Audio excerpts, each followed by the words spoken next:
Presiden Prabowo Subianto tiba di Kuala Lumpur, Malaysia, Minggu 26 Oktober 2025 untuk menghadiri KTT ke-47 ASEAN yang berlangsung di Pusat Konvensi Kuala Lumpur KLCC.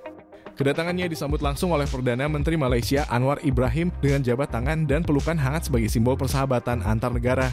Tema besar KTT tahun ini adalah Inclusivity and Sustainability, menegaskan pentingnya inklusivitas dan keberlanjutan dalam kerangka kerjasama regional ASEAN. Dalam sesi pembukaan, Prabowo duduk bersama para pemimpin ASEAN lainnya dan mengikuti rangkaian acara resmi bersama para tamu internasional. Salah satu momen penting adalah penandatanganan deklarasi penerimaan Timor Leste sebagai anggota ke-11 ASEAN. Pada sesi pleno, Presiden Prabowo menegaskan komitmen Indonesia untuk memperkuat persatuan dan sentralitas ASEAN di tengah tantangan global. Dia mengajak negara anggota ASEAN untuk bersuara bersama dalam menegakkan hukum laut internasional demi menjaga kestabilan kawasan. Kita harus terus bersuara satu untuk menegakkan UNCLOS 1982, ujar Prabowo. Presiden Prabowo juga dijadwalkan mengikuti sesi retreat serta rangkaian KTT Mitra termasuk ASEAN Jepang, ASEAN India, dan ASEAN AS.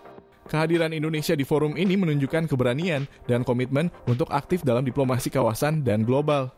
Momen sambutan oleh Anwar Ibrahim bukan sekadar formalitas, tapi memperlihatkan kedekatan diplomatik yang kuat antara Indonesia dan Malaysia. Forum ini juga menjadi platform bagi Indonesia untuk mengangkat isu strategis seperti konektivitas ekonomi digital dan energi bersih dalam kerangka ASEAN. Presiden Prabowo membawa pesan bahwa ASEAN tidak hanya tentang ekonomi, tapi juga nilai persatuan dan keadilan dalam menghadapi konflik eksternal. Di tengah gejolak global, Prabowo meminta ASEAN untuk tidak terpecah dan menjadi korban dari persaingan kekuatan besar. Dengan bergabungnya Timor Leste sebagai anggota, ASEAN semakin inklusif sesuai tema yang diusung pada KTT ke-47. Indonesia menegaskan bahwa keberlanjutan bukan sekadar slogan, melainkan langkah konkret yang harus dilakukan bersama.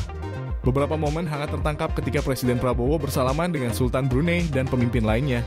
KTT ini menjadi ajang penting bagi Indonesia untuk memperkuat posisi dan pengaruhnya dalam diplomasi regional Asia Tenggara. Di akhir acara, Presiden Prabowo menyampaikan bahwa rakyat Indonesia dan kawasan ASEAN layak mendapatkan masa depan yang damai, sejahtera, dan mandiri.